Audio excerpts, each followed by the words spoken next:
I just flew back from Buenos Aires, and man, are my arms tired or what? This is KC Sports Network, proudly presented by Emprise Bank.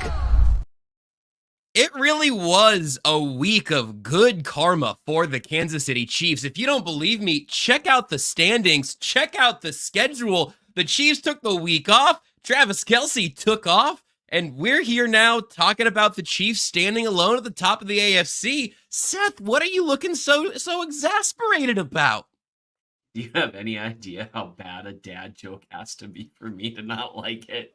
Like the depths that you must plumb to find a dad joke that I don't love. Actually, you know what? It's growing on me the more I get away from it. I do love a good arms are tired joke.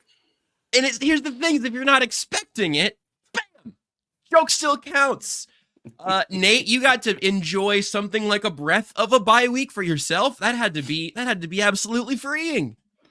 It was. I got to hang out with our boy. I got to Holly took me out on a date. So I too feel kind of like Travis in that way. And then watched Missouri beat Tennessee. Yeah. Didn't see that happening in that fashion. Then we had our date. It was lovely. And then I woke up to texts, alerts, and I mean all 22 angles. I know people have made this assessment already. I'm just happy to lean into it. All 22 on the escape, the scramble, the leaping for the end zone, and then obviously I guess the sweet nectar of the end of the concert smooch. Well, listen, guys, let's go ahead and break it down. You can head to mnchiefsfan.substack.com right now. Mm-hmm. Seth has 7 or 8 angles of the escape, the scramble, the embrace. Seth, I know it was before marriage, but it was a great quality kiss. We're being honest here. I mean, it really was. You know, I was once told that there's no going backwards when you cross physical boundaries, and so I think that we should at least acknowledge that. But whatever. Are you saying I'm happy? There's not a mountain high enough? Is that there's not another higher mountain? Is that what the youth pastor's telling me right now? Is kids? There's no going back, guys. There's no moving backwards, and I just think we should acknowledge that. There's no backwards. A little fast. There's no backwards. Well, it's like I often used to say when I was a youth pastor. I'd tell teens, guys, you rarely go backwards physically in a relationship after you finish a concert in front of a South American crowd and run off stage into the arms of your 6'5" Super Bowl champion tight end boyfriend. There's no coming back from that, guys. It actually was my lead in half my sermon, so it's strange. But, alas, I do think... It got you a little bit, right? It got you a little bit. Hey, you know what? People seem happy. Of course they got us. I'm like, to steal a line from one of my very favorite shows. Seth loves love. I'm trying that out, by the way. Okay. I like it. I do appreciate the fact that, I'm just trying to see what my friends are up to this weekend. Not really, just taking it nice and easy. And, I want to give a shout out to Leslie E. Wright, who I met last year for the Cincinnati game with some of her family and friends. I traveled to the game, and it's like, okay, let me see what my guy Pete Sweeney's doing. Let me see what various folks are doing. And when Leslie has to say, I just need Entertainment Tonight to acknowledge, or whoever, TMZ, Entertainment Tonight, People Magazine, The Messenger. She's just like, I need people to acknowledge that, like, he leads the Chiefs franchise in receiving yards. Can they somehow put that in there? Like, he's not just some dude. He's a Hall of Famer, change the position tight end, like the most receiving yards, 2-time Super Bowl champion. So it's funny how we're going to get to these disclaimers the further this goes along, but I did find it, the mirroring and the callbacks that this couple has already done is just exquisite. I know we're going to talk about football shortly, but like, the fact that Scott's like, hey, no, get out of the tent. Get out of the tent. Let them see you. Let them see you. Because she got something for you. Kind of in the same way that, like, Donna's like, I know it's 34-0, but they're in the red zone. And you might want to be near the glass for the cameras if he scores a touchdown. So for Taylor to scream, let's effing go in Donna Kelsey's ear, and then for Scott to essentially say, like, she changed the lyrics. She really likes you. Like, I love, because I want to put pressure on you, Travis, but she really likes you. She changed the lyrics of her song for everyone to notice. And Scott is wearing a Chiefs lanyard in the VIP tent. Look, did Travis know he was going to need a lanyard? Who got that man? Did he get it himself to show a little bit of support despite being an Eagles fan? Yep. And look, it's great parenting work on both sides. You've absolutely got that one nailed. So we have callbacks now. We have them attending each other's performances. Seth, it's the bye week, and look, why are we talking to me? I don't want to do. Okay, I kind of want to. I don't want to do first take. We're literally a discussion today because it's November 13th is CJ Stroud the MVP, and I just want to remind people we cannot do this. Point. Yeah, you do this on November 13th. Overtalk. I actually have a take that I think will satisfy some of the types of people that maybe are kind of tired of hearing about this, and it's really one of the few thoughts on this. And my wife actually came up with this take. So this might be good. I was thinking this is going to be a bad take, but now I'm back. So gentlemen of the thread who are tired of hearing about Travis Kelce's love life,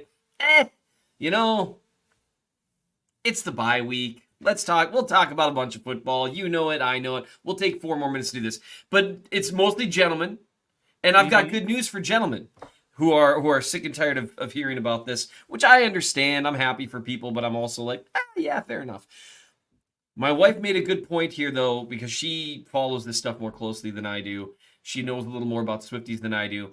And what she pointed out to me is that what we're seeing with Travis Kelce compared to Taylor Swift's other boyfriends, of whom I have very little knowledge. True. She said it's just nice to see the comeback of men. Like men with a capital M, men. Kind of like, you remember Kelsey's SNL skit that didn't go through? Yes. The list here. These are, hey, you know what? No, I'm not going to respond to that comment. Come on. Tell Jay what he needs. Tell Jay what he needs. Hey, Jay, bet. Anyway, and so it's the comeback of men.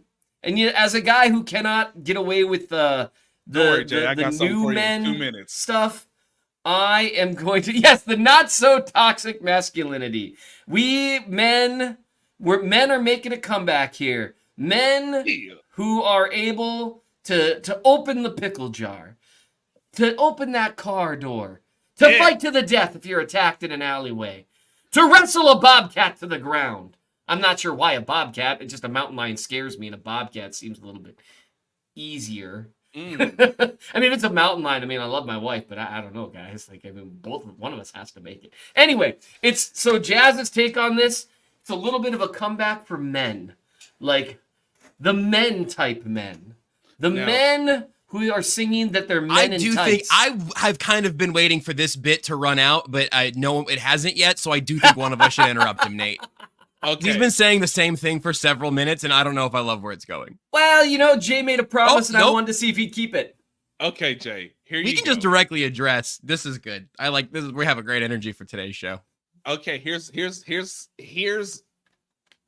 first take segment 2. Is Josh Dobbs the MVP of the league? And I want to say yes. Confirm. Put me down. Ballot sealed. Deliver it to the commissioner's office. Yes, Joshua Dobbs has saved the Minnesota Vikings season so that they can be the 6th seed, so that they can lose them wild card weekend, so that we can all have these memories. And I'm going to say a name that tells me if you're a real fan of Midwestern football from back in the day. Josh Dobbs had a play yesterday where I turned to my wife and I said, I must stop all things. I must go to YouTube. I must show you this play. It is reminiscent of a play that is near and dear to my heart. It's up there with the likes of Barry Sanders and Reggie Bush and what Michael Vick tried to do to 11 men who were in Florida State uniforms. I pulled up the Seneca Wallace run against Iowa State. Seneca Wallace. Josh Dobbs went into his Seneca Wallace mode. He's the MVP of the league, guys. He's the MVP of the league. And look, I just think the Chiefs are fortunate that they played the Vikings in the pre-Josh Dobbs era. Hey, KOC is doing incredible things with that offense. I do think that, just on a side note, quarterbacking an offense relatively successfully the way he did last week, especially on like the 3 days notice or whatever, that is one of the more impressive things I've seen from a quarterback. And I'm more convinced than ever. We do a little. This is football. It's Chiefs football, Jason, because now we're in football. Little Vikings talk. Yeah. I'm from Minnesota, guys. I think we've reached a point where we can say, you know what? I think KOC is that dude as an offensive coach. So good on him. That's good to see. I'm just mad at Seth again. Because you used all your bad jokes out loud and put your good jokes in the comments while Nate was talking. Oh, why didn't you say your funny jokes when you were talking? No, I don't want you to say more jokes. I just wish you would have switched the order. In the comments. You just came up with a weird way to be like to define manliness in kind of unfunny ways, and then in the chat you go carry all the groceries in one trip, men. Yell out, listen to your mother, men. Those are funny bits. Those are good. Why did those get to the comments while Nate was talking instead of being said out loud on the podcast? Also, shout out to TS, who says this is what makes the play truly special is, yes, it was against Texas Tech. They were in the ugly all whites, and Iowa State was in the gargantuanly like holistic all reds. Hashtag Seth knows men. Thank you, White Bacon. Thank you. It was Texas Tech, and Seneca Wallace, I believe, scrambled to the 34-yard line for an 11-yard touchdown run. But it was that last block that is illegal in all 50 states now. Yes. I believe the receiver is Wagner. He decleated a guy in a way that we have literally like legislated out of the game. And I watched it like 5 times yesterday because I was like, man, that Josh Dobbs play was really, really cool. But also, there ain't gonna never be another play like Seneca Wallace, man. There ain't gonna, no. Like they should have gave him the Heisman right there, just like I'm giving him the MVP right now. Do you realize, guys, that the Saints were like, he can't play this good, right? And he did it for an entire half. Josh Dobbs, man, what a day. But CJ Stroud helped the Chiefs out. I guess Deshaun Watson played eloquent football when he stopped throwing the ball downfield. Dink and dunk Deshaun. It was wild. Also, I mean, I guess I watched that game. We can't act like Robert Spleen made the greatest play in linebacker history when he read the quarterback's eyes who never left the intended receiver. But if that's what we have to do to promote Sunday Night Football, and God bless Spleen and his wife. I guess he announced to all of us that they're having a baby, so congrats to them. His wife was a little nervous because she's like, I'm carrying another human being. Stop screaming in my ear right now. But Robert Spleen literally went into zone coverage and was like, well, the quarterback's eyes are leading me here. And wow, he threw it right to me. Like, this is the most, wow, it's really fun when the game goes this way. And Chris Collinsworth acted like he was like Dick Butkus. It was amazing. Yeah, I know. Yeah, I've never seen a linebacker drop into coverage exactly where the play call calls for him to go and follow the quarterback's eyes before. Yes, cut the lawn at 5 a.m. in the morning, men. Thank you, dearly. I'm tired of pretending it's not perfectly viable to talk about the tight end of the Kansas City Chiefs, the most famous woman in the world. Why on earth is that not a valid thing for all of us to talk about? It's crazy. Do you know what you would have given for Matt Castle to date a pop star when no one gave a bleep about your team?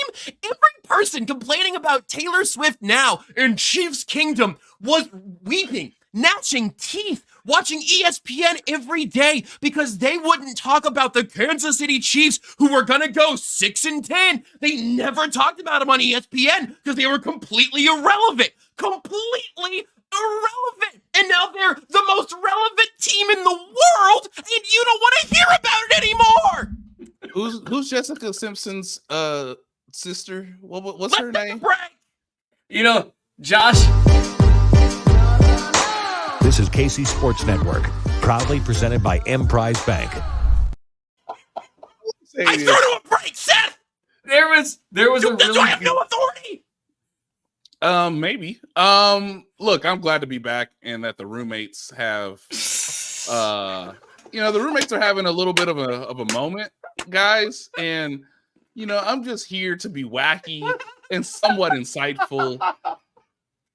Look, they're going to go back to their rooms. They're going to have some harsh feelings. They'll figure it out. Josh has got really strong I drive a Dodge Stratus energy right now. I don't even know what that means. Oh, it's an SNL thing from before you were born. Will Probably Ferrell. so. You're very old. Very important. I'm sorry. Okay, for those who are listening, I have been tormenting Josh with repeatedly funnier than anything I said during this, like my actual man bit. So I just keep posting men memes that are way funnier than anything I said, and it's draining Josh's soul. It's not even, it's really not just you having funnier chats in the chat than you did on the podcast hurts me, but isn't really what's driving my rage now. What's driving my rage now is I'm so tired of how often people are talking about the Kansas City Chiefs. Because I remember what it was like. Oh, look, there was a good point there. The only thing I was going to say, there was a good point made here in the comments. I think it was Joshua's. I'm not going to be able to say your last name, buddy. I'm sorry. It starts with a Z. And he goes, I wanted less attention on those Chiefs. That's not a bad point, because anytime the national media noticed the Chiefs, it was because, hey, did you hear that the Chiefs managed to somehow go 2-14? Hey, I heard that, Jamal Charles ran for 240 yards and 3 touchdowns and did a backflip into the end zone, and the Chiefs lost by 40. It was like, so those, you know what? That's a solid point. But Josh, you are absolutely right. And so I just need to tell all those men in the comments and the men listening to this podcast, the men who carry the groceries in one trip, because that's the rule. You all know that's the rule. Just understand that we are in the golden age of Chiefs fanhood. And now a Chiefs player, they have the best quarterback in the world, the most famous quarterback who was the most famous football player in the world.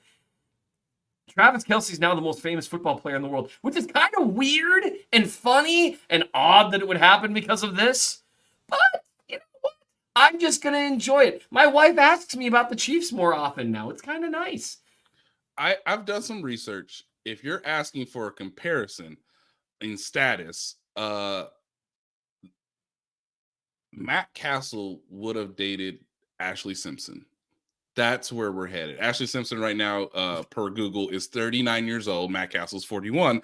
I understand that Matt Castle's is married with children, but that would have got you on the C block of Us Weekly or The Dish or Bravo, whatever. Right. I don't know why Ashley Simpson is the woman that I've chosen for this scenario, but that's what I've chosen. Not Jessica Simpson, because that was Tony Romo back in the day. Oh, right. So we're a step below that, considering, again, Tony Romo to Matt Castle.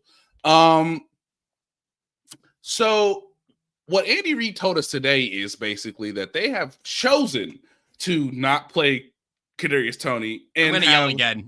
Somehow gotten away with it with a 7-2 record. Okay. Somehow gotten away with it. This is like he can't keep getting away with this moment, by the way. Because, by the way, shout out to Claude, who created by far the most hilarious bit from our when you broke my heart among the news that I'm sorry that Tony knows the offense, and you have never shocked me.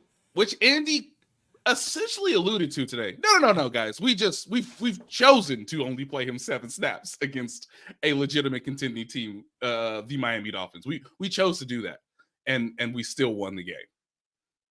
And when I mean we, I mean obviously in the Andy Reid voice. But like, yeah, they've literally chosen not to play their second most productive receiver. If you look at any metric of advanced statistics, whether you want to use Pro Football Focus or Next Gen Stats or True Media, yeah, they've just hey, I heard the Eagles are good. You think they'll play Kadarius Toney 11 snaps on next Monday? Anybody? I just saw a comment from Adam Sheehan, and it says, Kelsey is Joe DiMaggio, an Inner Circle Hall of Fame player who is with someone way more famous than him. That might be the best comp in sports history. Can it just go differently this time? Yeah, ideally it'll go better for a lot of things. Yeah. Anyway, that's a great comp that I will be stealing. Thank you, Adam. Yes. Nate, I heard that audio from his presser earlier today. I was once again driven mad briefly, and I don't even know what the plan is supposed to be. Like, I don't know it. Because I've been kicking this around. We've talked about it plenty on the show and off this show. What is the reasonable, potentially true answer to why is Kadarius Toney not playing more? And I think what Andy Reid said today is probably as good as it gets in terms of a reasonable, logical answer. And it's still a bad answer when your receiver position has been a problem all year. You traded for this guy mid-season. I know he didn't have the training camp and all, and mentioning the surgery stuff is fine. But he peaked snaps wise. I had it up earlier in like week 3, 4, 5, something like that. Like he's had a bell curve of snaps. Yep. Yeah. And then they traded for McCole Hardman, and his snaps just cratered down again. And so is he so important that you want to make sure he's healthy for the playoffs? Or is he not that important so it doesn't matter that he doesn't get any live snaps with Patrick Mahomes running real wide receiver routes? Hey, Seth, when's the next bye week for this Chiefs team? I'm going to go ahead and say probably during the wild card round, my friend. So if we assume that can happen and might happen, any football player will tell you that they're as healthy as physically possible after the bye week if they don't have a major injury that they are already trying to recover from.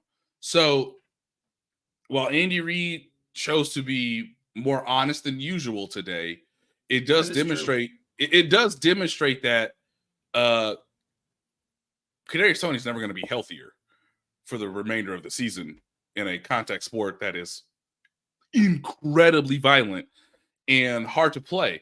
Ask Trevor Lawrence. Trevor Lawrence must have heard the play calls in yesterday's game and said, "Oh, I mean, I know because the scoreboard says that, Doug, but like you come back here and try to drop back." They traded for Chase Young and he turned into a monster. And they already have 4 monsters. Okay. Yeah. So in a violent sport where you get hit all the time, this is as healthy as he's going to be. And of course, his most memorable, it's also fascinating too that like Kadarius Toney's most memorable moment as a Chief is against the Eagles, their next opponent, who is also coming off a bye week. So it does set up this like lovely 2 really healthy teams, 2 highly talented teams, each at the top of their standings when the game starts, to sort of get us to what I call real football. We're done, kids. Next week, in my opinion, is when real football starts. These first 10 weeks, all shits and giggles. Okay.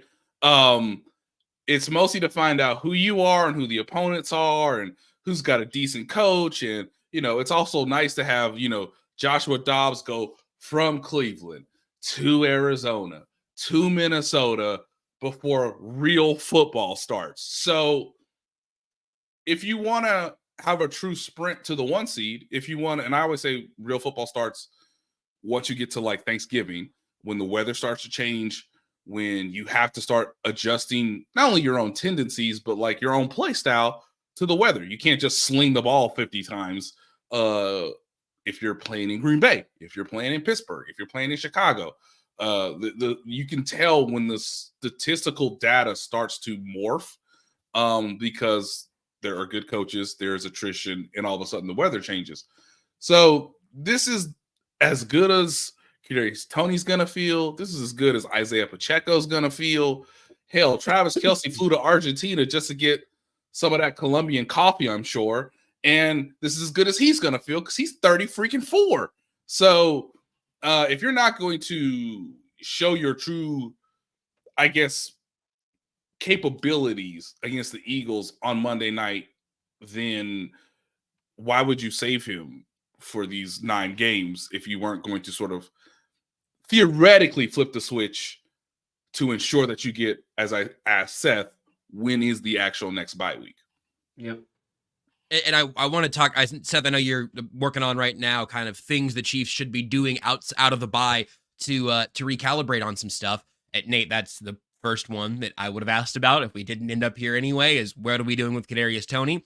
And if there really was an incubation period and then it's time to really get him in the fold and make sure he is playing wide receiver in your offense by playoff time, start it a week from tonight. Start it in a week and 2 hours as we do this live now. That would be fine with me, I suppose. Seth, where do you start on the receiver discussion in terms of what the Chiefs should be doing differently outside of the bye?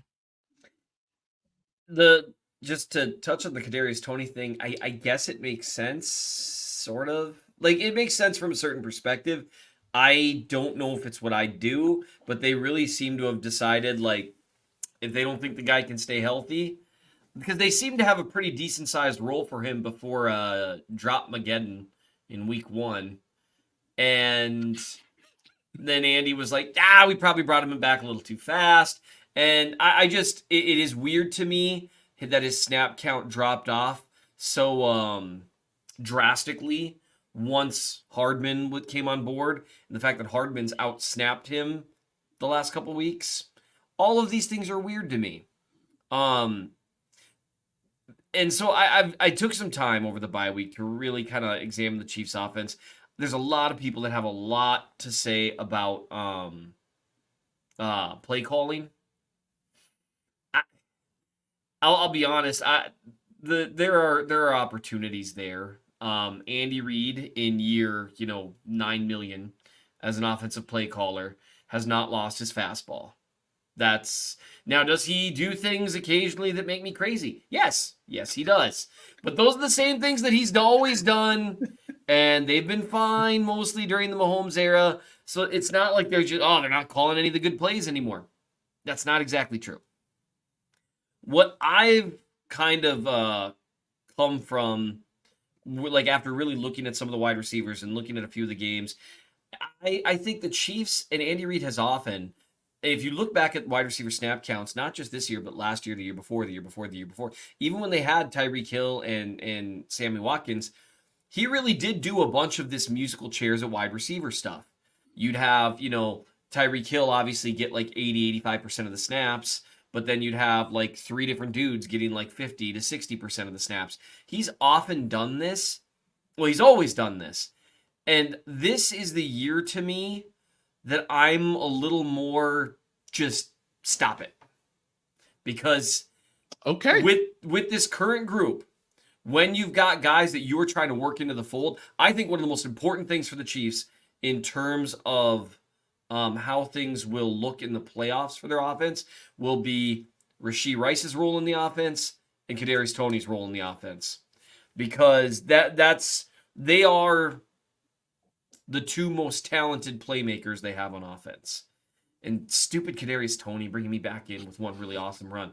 The big thing for me, though, like the first thing I would change is they need to take the training wheels off of Rice and Toney and just know by the time they get to the playoffs, is this a guy we can count on to do anything?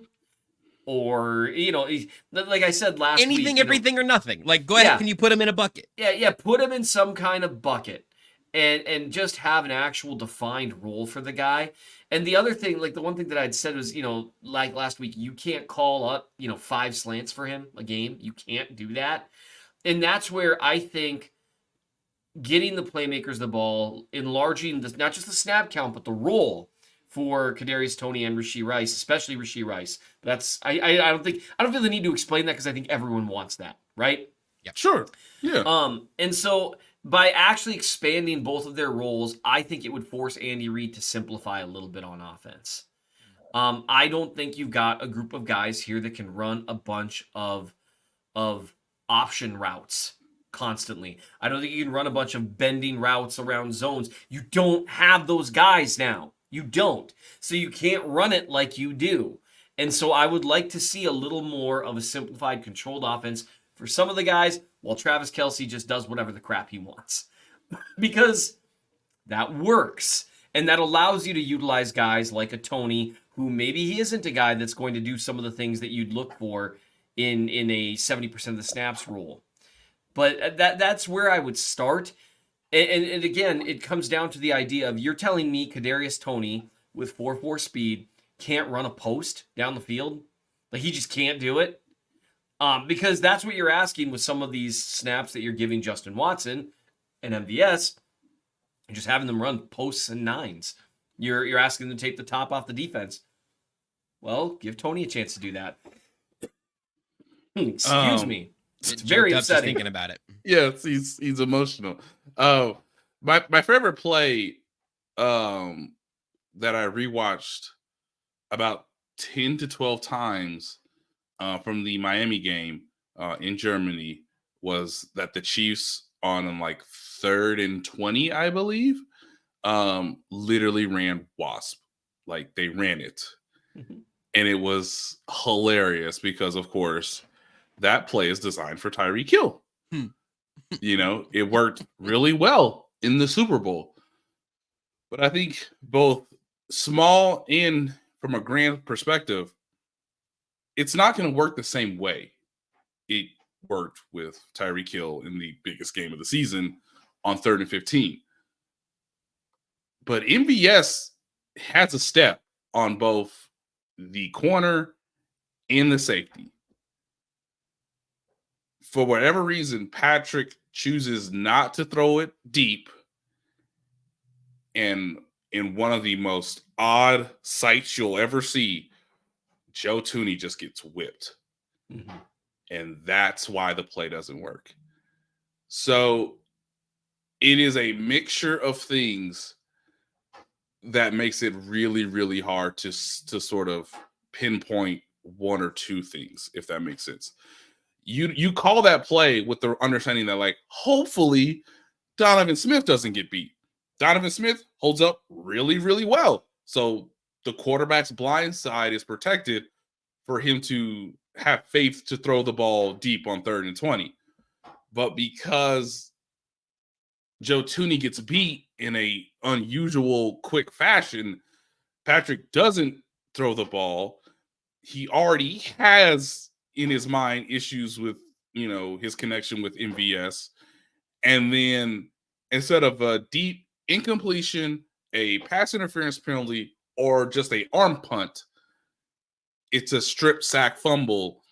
And I think it's somewhat illustration of the offensive line is not played as well at times as it did last year, even for the 3 guys who returned from one of the all-time offensive line performances in postseason history, when they never gave up a sack to Patrick Mahomes, who still played on a, really high ankle sprain. That's just one play that I wanted to sort of showcase in this week's episode. Is just like, before we move forward to the Eagles, just know that, like, kind of to both Josh and Seth's point, like, they are running the right plays, or they at least have things dialed up for certain situations. But the players themselves have sort of failed at a slightly more higher rate than, like, I think we're all accustomed to. Yep. And yet, one of the ways to, I think, make up for that is playing your best 5 position players, running the football more, and being more conservative in a way that Matt Nagy has yet to show. That I think some people are starting to come around to the fact that maybe Eric Bieniemy was comfortable in certain situations breaking tendencies with run plays, where the Chiefs are still trying to move the ball down the field with mostly Mahomes, where Pacheco's the off-speed pitch instead of that being a more mixture of their arsenal. He's the off-speed pitch that like the pitcher's still working on, that he'll throw like 4 times a game. It's like, hey man, if you wanted to throw that thing like 15 times, Brady Singer, we might be able to have something going here. There's a cross-sport reference for everybody. Seth, you want to put a cap on that before we take a quick timeout? Sure. I do think it's worth noting that when you look at the Chiefs-Dolphins game, Pacheco ended up carrying the ball 16 times, which doesn't sound like a ton, but when you break down the number of, Mahomes threw the ball 30 times, and so you had actually a ratio, decent ratio of more what you're looking for. I think for me, it's a matter of their run blocking hasn't been particularly good either, and I think you really hit on something there when you're talking Andy about. Reid said it was fine today. Oh, say that one more time, Josh. Say that one more time for people. Andy Reid, I think specifically went out of his way to say he thought the run blocking's been pretty good. So that's just. And I asked that question, wondering what the answers be, because he just told us, "Oh, you trying to be honest?" Okay. Yeah. Then he retreated back. Offensive line play. He's like, "Oh, Nate, you flew too close to the sun, my friend."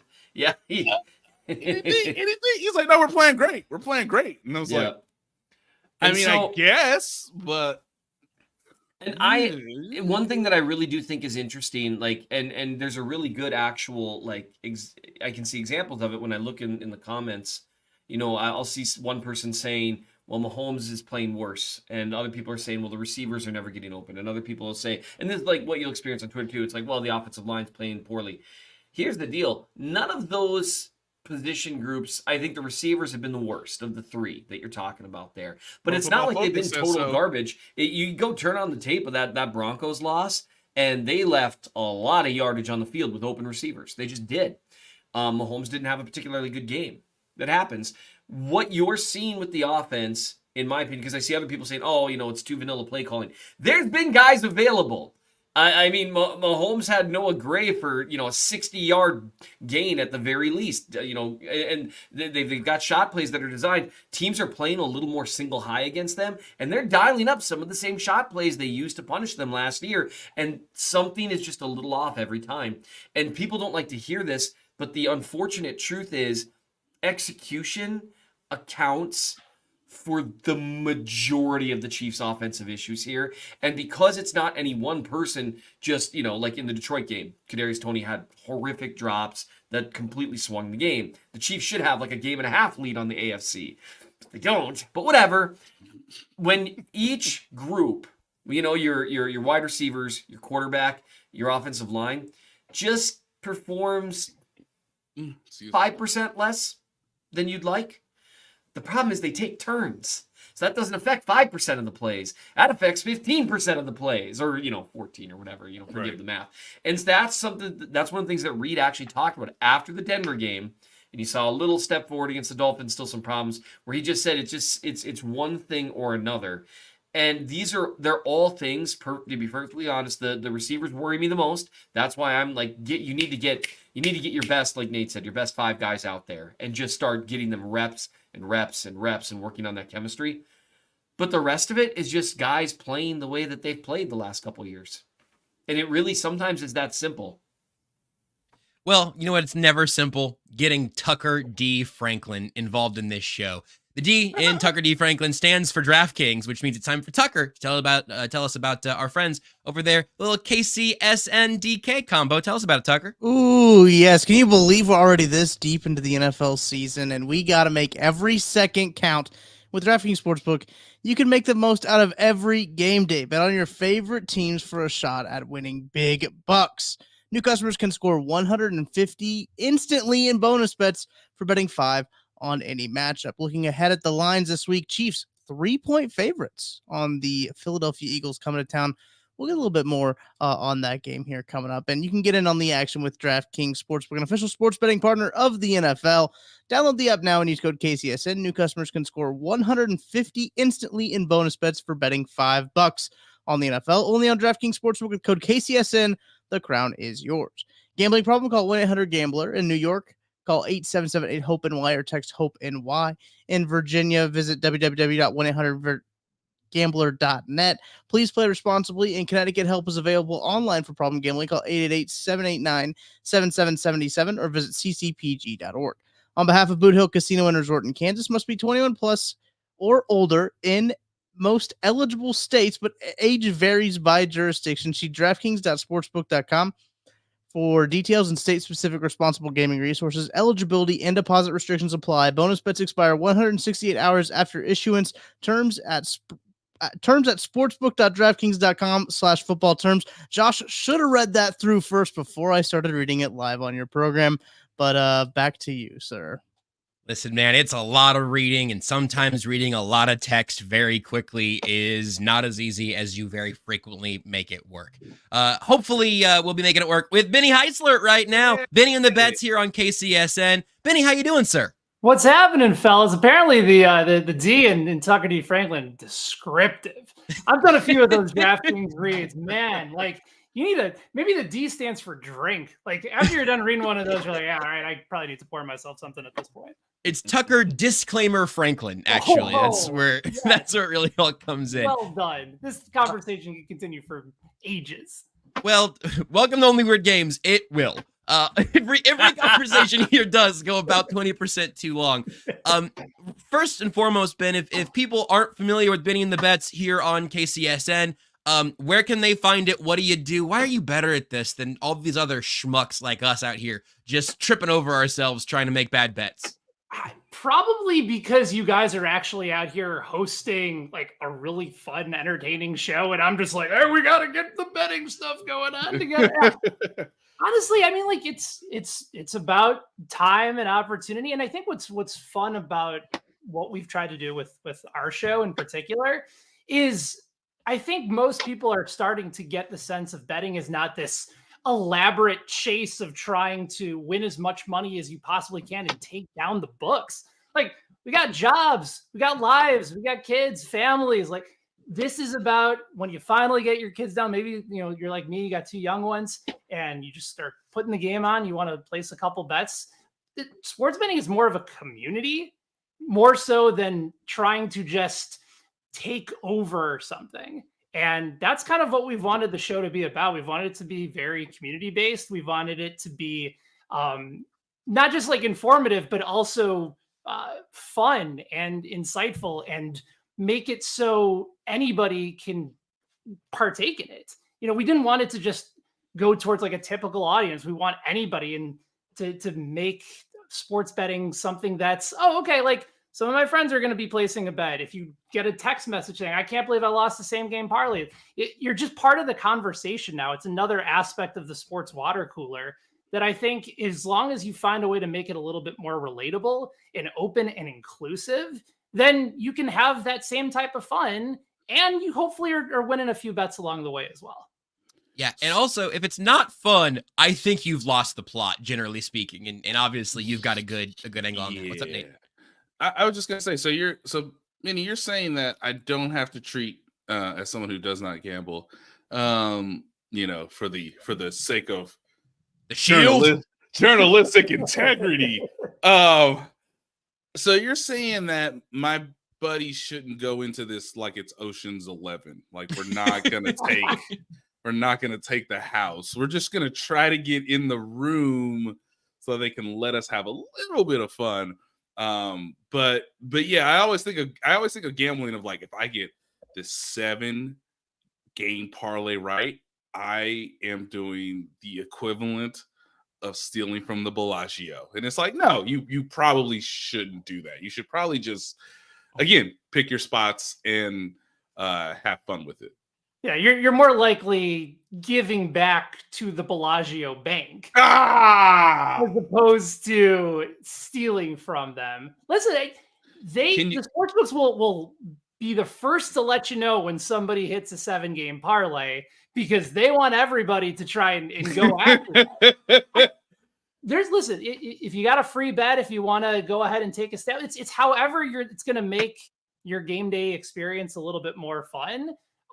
One thing that I like to do sometimes is I'll parlay favorites that are no longer favorites mid-game in the middle of the witching hour during red zone, and think to myself, okay, maybe I'll round robin. Maybe if 2 out of these 3 parlays hit at better odds than where they were at the start of the game, now we could be cooking with a little bit of something. Or you just feel like these teams that they're losing to are trash and they're going to make a fourth quarter run. So more often than not, there's an opportunity there. But again, if you're just chasing after the 7, 8, 9, 10 game parlay, like I have a buddy, I'll give you a perfect example. A good buddy of mine, my neighbor, hit a 2-leg parlay for a $10 bet during the Bears Washington Commanders Thursday night game, which again, God you're watching bless that him. game. God bless him. What was he doing? Yeah, you're either a haunted soul like myself as a Bears fan, or you're trying to make something a little bit more entertaining. And for a $10 parlay, he took the Bears to win money line. They were a 6-point underdog at home. On the road, and then for DJ Moore to score 3 touchdowns. So yes, I saw these tweets. Yes, yeah, and he turned like $10 into like $3,700. Like you don't have to make it a 9-game one. You try and find a matchup that you like and maybe sync it up a little bit. Again, it's about having fun and doing it responsibly, which is kind of like a lot of things in life. So we just try to make it a little bit more fun and certainly accessible. What have you learned about the Chiefs so far? Obviously, Monday night's going to be fascinating. I was surprised. Tucker said it's already at 3. I saw 2.5 on DraftKings earlier. I'm honestly surprised to see it going that direction. But what have you figured anything out about this weird football team over the 9 or 10 weeks so far? Yeah, I think the most fascinating thing, we talked about this with Evan Abrams, who's the director of research and information over at Action Network on the latest episode. There's a lot of different aspects to the Chiefs this year if you're trying to determine the proper way to bet them. For the first time in 3 seasons, they're again profitable against the spread. 2021, 2022, they were actually one of the worst teams in football because of all those close games that they were winning. Mahomes is absurd with his straight up record. In fact, there was a stat going into the Denver game that was pretty remarkable that if Russell Wilson lost that game, he would have the same number of straight up losses in his career in Denver as Patrick Mahomes has had in his entire career. Again, the straight up numbers don't always reflect the numbers against the spread. It's the great equalizer. But the stat that I found the most interesting is pertaining to, I think, the most surprising aspect of this year, which is their defense. Evan brought up the stat that second half unders for the Kansas City Chiefs this year in all 9 of their games, they are 9-0 to the under. That is a defense that is playing their best football late in the game. They've done a great job of protecting leads, and they haven't allowed other teams in garbage time to get that last addition to the score that would likely take that second half under perhaps out of the equation. So watch for numbers to go down, watch for scoring to go down, at least when it comes to teams that Kansas City has been playing. I don't know whether that necessarily will translate to the game against Philadelphia, but I also know that going into this game, it's the first time that 2 teams in quite some, I don't know the exact date, but neither the Eagles or the Chiefs have been underdogs at all this year. Right. So we're going into week 11, first time all season where 2 of these teams are dogs. Pretty crazy number to consider that also Jalen Hurts has not been an underdog since the 2021 season. Eagles were not an underdog at all during his starts. They were a dog against the Cowboys, but he was injured for that game in the midst of his MVP season. So Eagles are in uncharted territory coming into Arrowhead as a dog. Just not something that you see with this team for quite some time. So again, this feeds into the narrative that Andy Reid likes a positive first 15, the game script to go in his direction, to get the ball usually at a halftime, and then to sit on the ball with dummy plays. Yes, I was going to say the defense is great in the second half, and the offense decides to stop using real plays in the second half. It's a perfect marriage. Yeah. One other thing, too, about Andy Reid and the bye, I think it's always been discussed how dominant his teams going back to Philadelphia have been against the bye, or not against the bye, but coming after a bye. I will say this, though. Coming after a bye, I ran the numbers. If it's been extended rest of 9 to 24 games, 24 is the maximum I could do.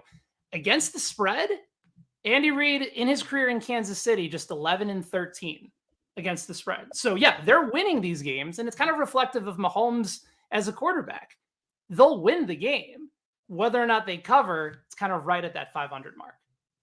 For more from Benny, check out Benny in the Bets here on KCSN, at Benny Heiss on Twitter. Anywhere else we need to point people so they can find all these good little nuggets that you're giving out. The easiest spot is where hopefully a lot of you guys are checking out the show right now. KCSN app, everything's just delivered to you and make it nice and easy. But of course, YouTube, audio, Spotify, Apple Podcasts. I'm an Overcast guy, so wherever you get your podcast, you'll find us. Oh, okay. I love a good little 1.25 speed, Nate. That's the perfect level between the 1 and the 1.5. 1.5 is too fast for me. I'm a little bit slower than that. I need the 1.25. That'll work best for me. I have fully acclimated to 2x speed on a few shows, and what? I don't love what it does to my brain. You on the Rachel Nichols speed? Yeah. Wow, Rachel Nichols was the only person that I knew that did podcasts on like 2.5 speed. That's moving, baby. I think Kay Adams tweeted out when she was listening to Times Ours at 1.5 speed, and imagining listening to this show at 1.5 speed seems absolutely unhinged. Yep. But I love her. But she is. So yeah, I mean, we love her. Yeah. We have a pretty good feel there. Benny, thank you very much, sir. We'll let you go so you don't have to co-host this show with children as well. Although I do think it would be very hard for most people to tell the difference. Yeah, that's probably fairly reasonable. But thanks for having me, fellas. Always enjoy the opportunity. Keep feeding us those nuggets, Benny. Benny in the Bets with Benny Heisler. Check it out across the KCSN ecosystem here and get some good stuff heading into Chiefs and Eagles. I don't listen to podcasts at 2.5 speed if it's like a podcast I really want to savor and like really, if it's a comedy podcast with a lot of timing, I'm not trying to screw up the timing. But if it's a show that I want to mainline as much of that information as possible, I'm fully hitting double now, and I'm not proud of it. I can't quite do it for audiobooks yet, but I'm working on it, and it's upsetting. Yeah. My brain's being irreparably damaged, I believe. Seth, let's go back to what you want to look at next in terms of the Chiefs coming out of the bye. We went offense. Seth wants to see more of the Rashee Rice, Kadarius Toney snaps. Nate wants to see more of the running game with Isaiah Pacheco. I concur with both. I think all of us concur with both of those things. What's next up for you, Seth? I know we're going to talk about a little bit of defense with Nate as well. Do you have a couple of things defensively, or is that all fine and dandy? Is there something else on the offensive side that we haven't talked about yet? Honestly, the defense, I just want them to keep doing what they're doing and keep layering more and more disguises on the back end.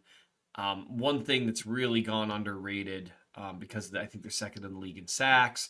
Yep. One thing that gets talked about some, but I think should get talked about even more, is they're not a great pass rushing team. Chris Jones is terrific, and Amenahu's really helped, and Karlaftis taking a step forward has really helped. But they're not like the Eagles front four out there. They are very, very good. But they take a little bit longer to generate pressure, but it doesn't matter as much because the Chiefs' back end has been so good in coverage. I love the fact that they have been disguising their coverages quite a bit.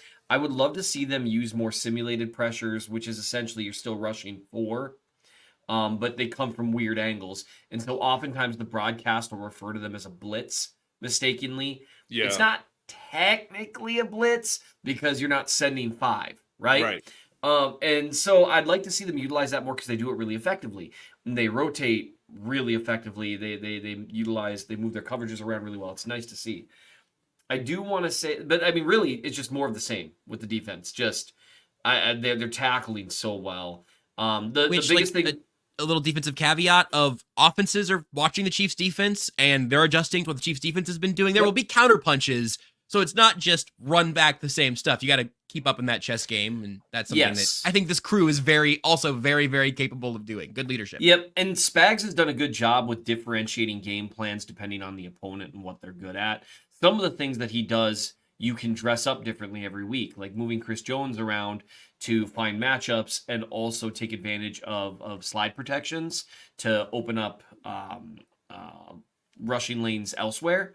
Like, those are things that everyone knows the Chiefs do, but it looks different each week depending on where the strength of your offensive line is, what kind of protections you like to utilize, that sort of thing. And so it's just a matter of keeping those things relatively fresh. That's a really good point. On the offense, like, just something that I do think would go in terms of I want them to trim things down. I genuinely do. And part of that would be utilizing more 12 personnel and having Noah Gray more involved as a primary target. He's played a lot of snaps this year, which I feel like most people would be surprised by the number of snaps. I don't have him in front of me right now, but he's played a significant portion of the snaps and just not gotten a significant number of targets. That's absolutely correct. He has played a pretty high percentage of the snaps, and that percentage is a percentage that I will be telling you just a moment. But so he's played. They've got him at 58. I also have some great numbers I'm gonna find. They've got him at 58, a little over 58% of the snaps, as opposed to Travis Kelce's 63. Now, Kelce snaps, I mean, now obviously Kelce, missed a game and all that fun stuff, so that makes a big difference. But one thing, they have rotated out Kelce. They've kind of continued what they started last year. They rotate Kelce out just a little bit more because he's 34, man. He's tired. Like, it's much like us after our epic game of 3-on-3 on the concrete. Sometimes you just need a break. Sometimes you're a little tired. And so it would be incorrect to believe that the Chiefs are in 12 personnel, so one running back, 2 tight ends. It'd be incorrect to think that they're in that almost 60% of the time. They're not. I would love to see them up that, simply because when you're concerned about one personnel grouping and you're comfortable with the second guy up in another personnel grouping, it just makes sense. It's one way of trimming kind of some of the fat in terms of guys who aren't maybe adding as much to the play as they could be. I think Nate has something to add on that. What if they went a step further and did 13 personnel?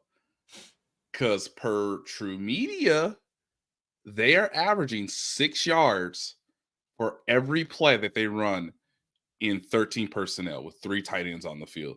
Now that involves the league by a decent margin. Now that it's them and the Atlanta Falcons, which tells you the Atlanta Falcons should stop throwing the football. just stop, okay? Or give the appearance of throwing the football and then have Desmond Ridder try to do his best Joshua Dobbs impression. But yeah, they have 57 plays where they have 3 tight ends on the field. Yep.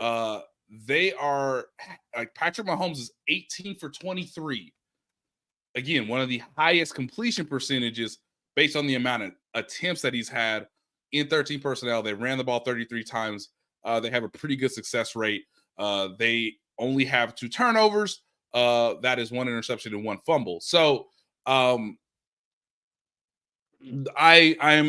doing is just sort of further pushing Seth's point here, but like when they have 2 and sometimes when they have 3 tight ends on the field, they are a successful offense, which means that you just have to be more comfortable playing more traditional style West Coast offense with 2 tight ends versus some of the 3 and the 4 wide receiver sets.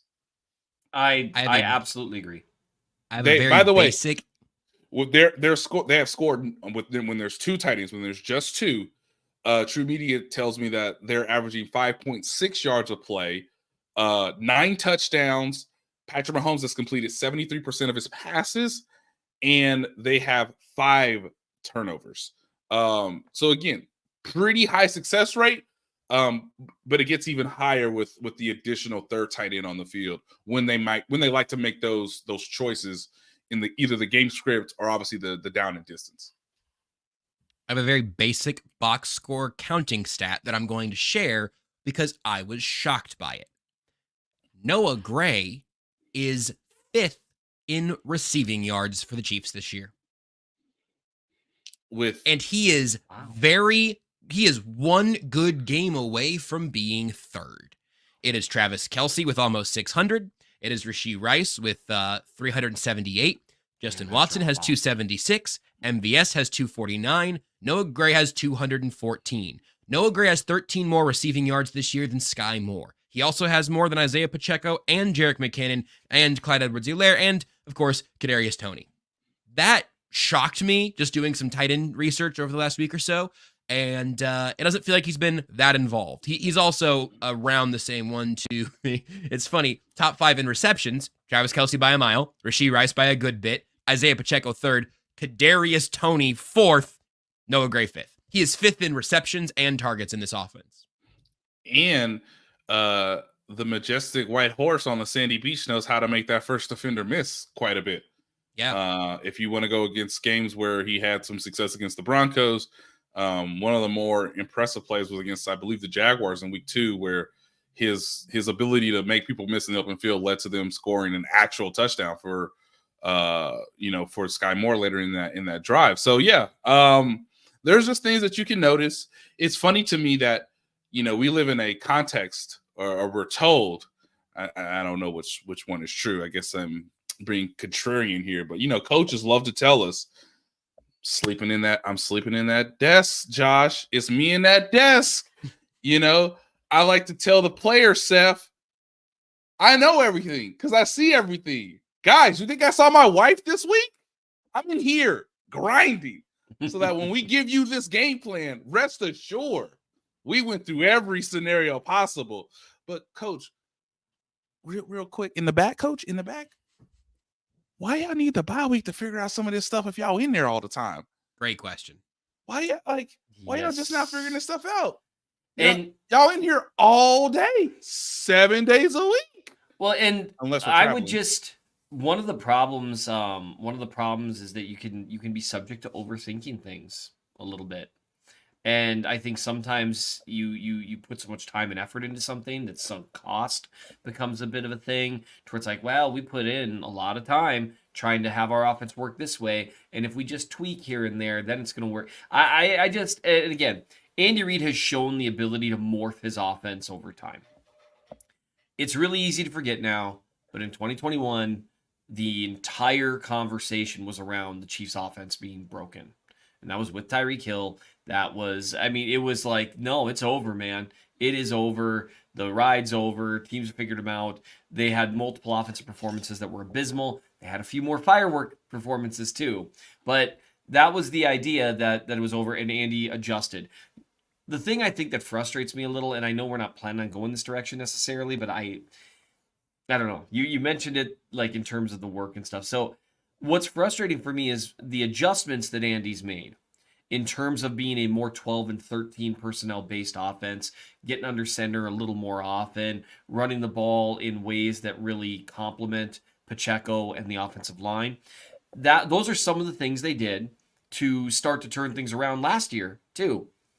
And my natural assumption was that they would take the things that worked best last year and do them more. But they're not. It's still their off-speed pitch by a massive margin. And just something, if you want to, I thought this was interesting because, Josh, so I'll use a counting stat too, and this isn't entirely fair, but you noted that Noah Gray is 5th in rushing yards, right? Receiving yards, but rushing yards would also be impressive, yeah.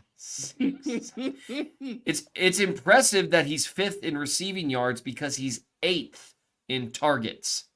If you want to look at something very basic, now keep in mind, statistics like this, and 5th in receptions, 8th in targets. And is he running 9 routes? He is not. He's a deep ball guy, right? And that's a great way to contextualize that stat, because again, generally speaking, the more targets you get, the more your efficiency goes down, right? That's why Marquez Valdes-Scantling averages more yards per target than Travis Kelce, because you just the efficiency is hard to maintain. But it just is interesting to me that they seem to have some answers, but they're not necessarily utilizing them. And one thing that concerns me when I turn on the tape against Miami is that this isn't a matter of a bunch of too high shells or quarter shells or split zone shells or anything like that. No, Miami baby. was not too freaked out about getting beaten over the top. We're squeezing all these intermediate routes, baby. We're gonna squeeze down. And that's where I think it matters in terms of personnel.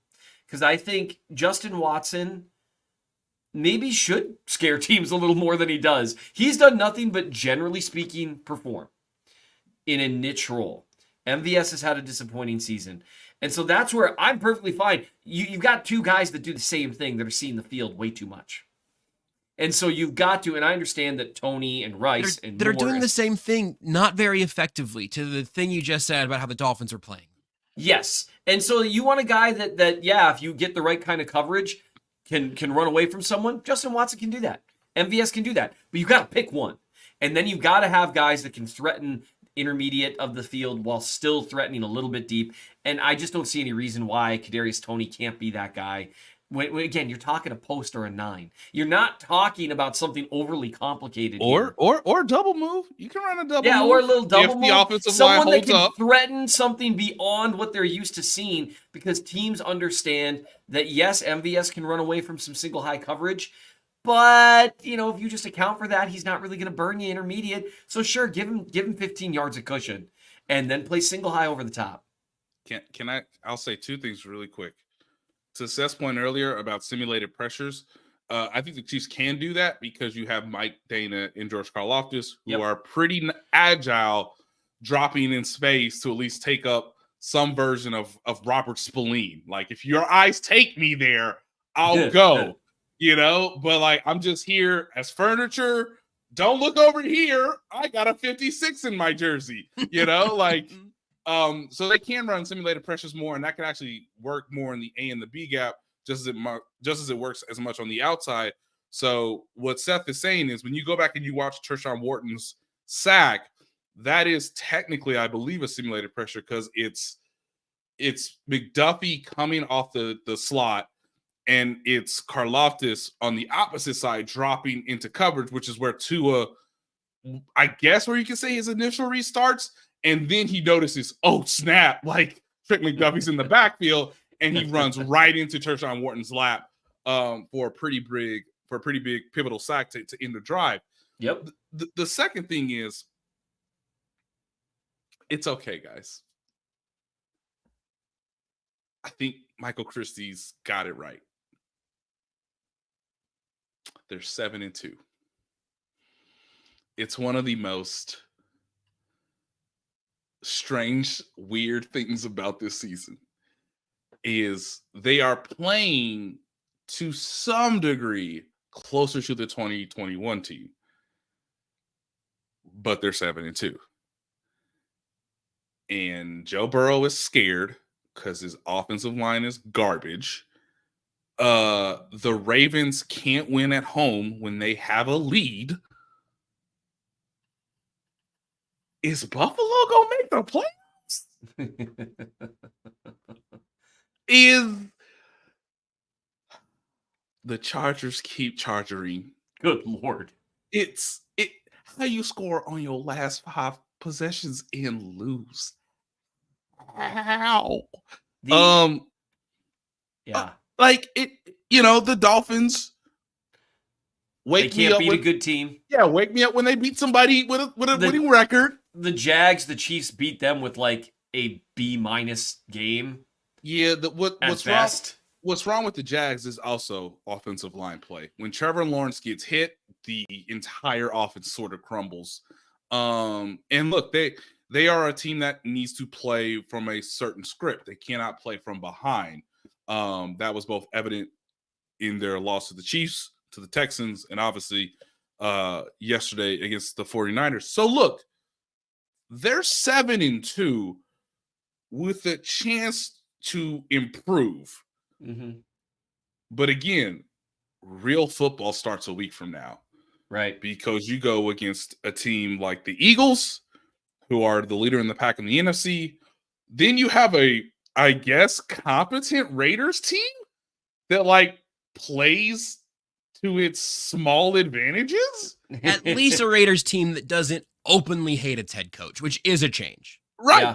Right. In case you ever wondered if the intangibles matter, at least for a game or two, they can't carry a team the whole season.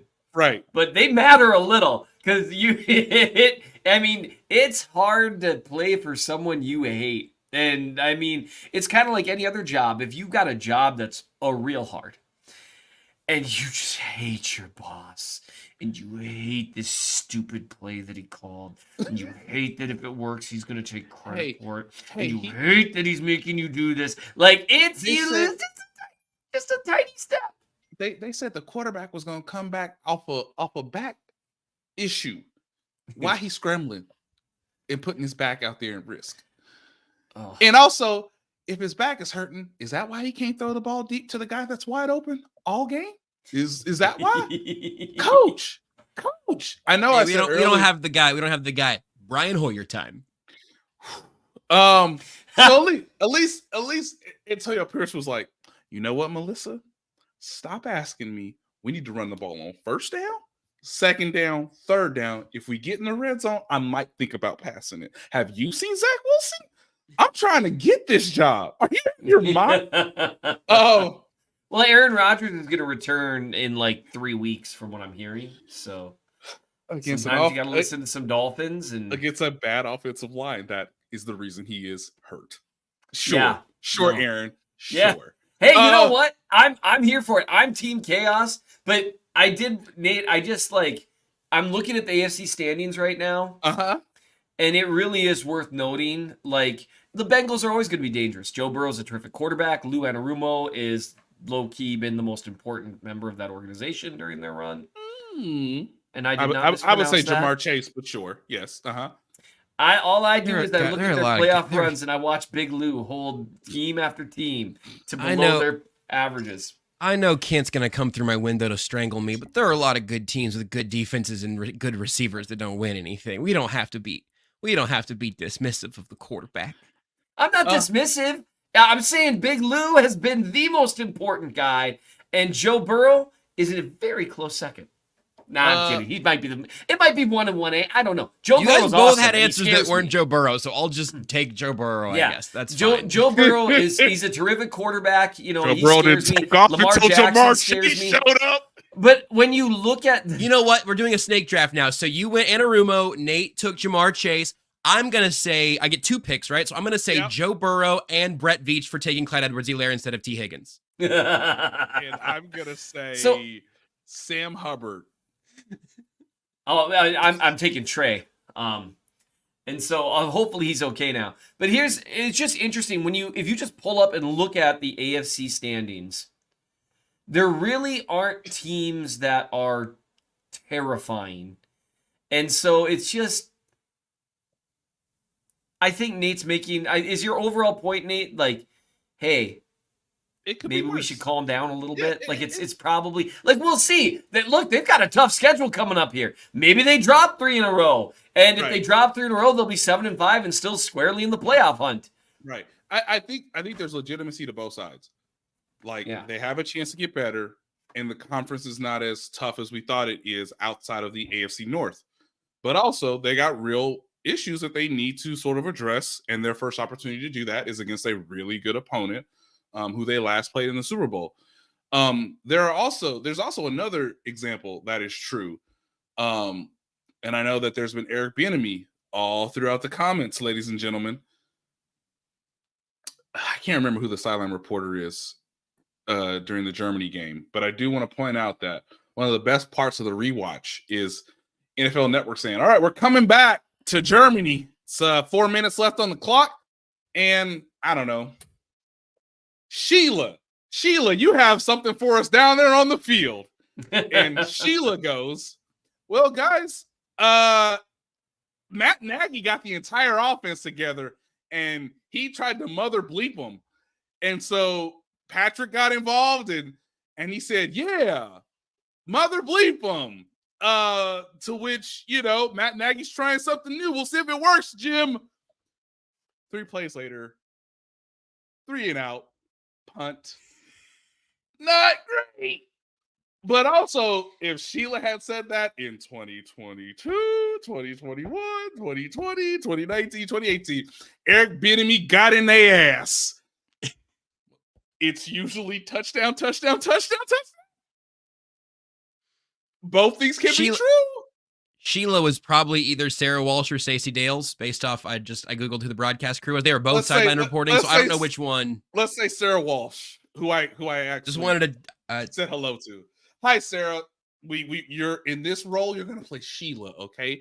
And I want you to really emphasize that Matt Nagy is trying something new, yelling at his players for the first time all season publicly, and the players don't respond.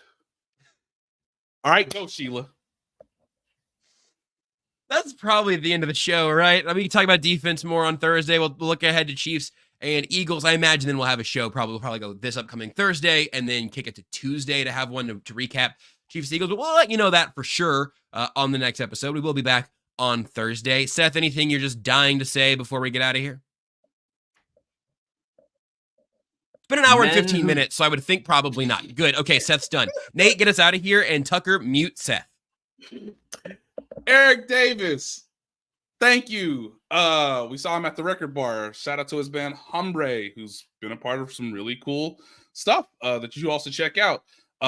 It's always fun when we're on our date and Holly's like, oh God, it's happening. And it's like, Eric wants to say hello. I should have bought you a drink, Eric. But the Record Bar, great establishment.